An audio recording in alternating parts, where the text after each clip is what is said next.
Hello बच्चों, let's read the question first. Nuclear of different atoms have same size. So बोल रहा है कि न्यूक्लियर जिनके एटम्स डिफरेंट है, सो उनकी साइज सेम होंगी. सो बेसिकली ये तो स्टेटमेंट गिवन है रॉन्ग, ठीक है, यानी कि स्टेटमेंट फॉल्स है. अब कैसे, तो उसके लिए हम सोल्यूशन देख लेते हैं. सो चलिए सबसे पहले तो हम बात करते हैं यहाँ पर की कॉन्सेप्ट की, which we are going to use here for this question. So की कॉन्सेप्ट में हम बात करेंगे about the radius of a nucleus की. वो क्या होता है, R is equal to R not times of A raise to 1/3 के इक्वल, जहां पर ए क्या हो गया, एटॉमिक नंबर हो गया. ठीक है, जिस जो किसको रिप्रेजेंट कर देगा, नंबर ऑफ एटम्स को, राइट. सो चलिए इसके द्वारा हम देख लेते हैं.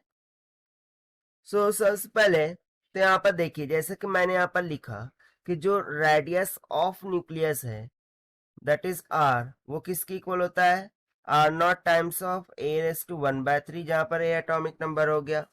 ठीक है, और या फिर मैं यहाँ पर सिंपली बोल सकता हूं कि जो ए है वो क्या है, एटॉमिक नंबर. ठीक है, और ये किसके इक्वल होता है, atomic number is equal to number of protons plus number of protons present into the atom, right. ये उसी के इक्वल होता है. इसी के साथ साथ जो आर नॉट है ये तो कांस्टेंट होता है, इसकी वैल्यू हमें पता है 1.25 इंटू 10⁻15 मीटर के इक्वल. सो यहाँ पर सिंपली आप देख सकते हैं कि जो रेडियस ऑफ न्यूक्लियस है वो किस पर डिपेंड कर रहा है, एटॉमिक नंबर. ठीक है, अब यदि रेडियस एटॉमिक नंबर पर डिपेंड कर रहा है, सो यदि डिफरेंट डिफरेंट एटम होंगे, सो उनके लिए एटॉमिक नंबर भी डिफरेंट ही होंगे.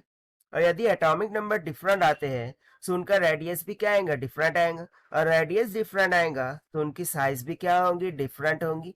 यानी कि मैं यहाँ से सिंपली एक कंसेप्चुअल थिंग राइट कर सकता हूँ कि जैसे फॉर एग्जांपल मैं यदि बात करूँ हाइड्रोजन के लिए, सो हाइड्रोजन के लिए 1.6 फर्मी मीटर होता है. ठीक है, और वहीं पर मैं यदि यूरेनियम की बात करूं, तो उसके एटॉमिक नंबर डिफरेंट होने के कारण से इसका कितना हो जाता है, 15 फर्मी मीटर के इक्वल. सो यहां से भी आप देख सकते हैं कि दो डिफरेंट एटॉमिक नंबर और डिफरेंट एटम्स के लिए जो न्यूक्लियर की साइज है वो सेम रह रही है क्या, नहीं. सो यहां से हम सिंपली बोल सकते हैं कि size will be size will be different. ठीक है, यानी कि यदि डिफरेंट एटम्स है तो साइज भी क्या होंगी, डिफरेंट होंगी. यही हो जाएगा हमारा आंसर. और इसके अकॉर्डिंग जो स्टेटमेंट्स है वो बेसिकली यहाँ से क्या हो जाएंगी, फॉल्स हो जाएंगी.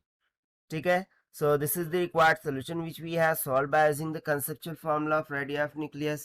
So this is the required solution. I hope you understood well. Best of luck. Thank you.